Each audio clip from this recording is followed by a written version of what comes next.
Hunter bike. তো এই বাইকের এই দেখুন, এই যে অয়েল রিসেট এটা ব্লিঙ্ক করছে। তো এটা কি করে চেক আউট করবেন? তো এটা করার জন্য প্রথম আপনাকে এই যে আই বাটন টিপতে হবে।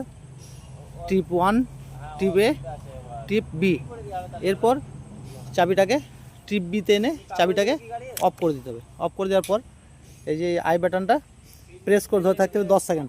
তো আমি 10 সেকেন্ড টিপে ধরে থাকছি।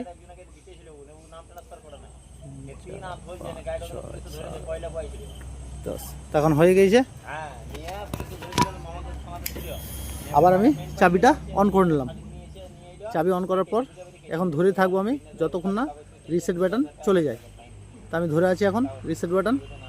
দেখুন চলে গেল। এবার ছেড়ে দিলাম রিসেট বাটন। এই রিসেট বাটন এবার ছেড়ে দিলাম। তো থ্যাংক ইউ। আমার এই ভিডিও দেখে যদি আপনাদের ভালো লাগে, লাইক শেয়ার কমেন্ট করবেন।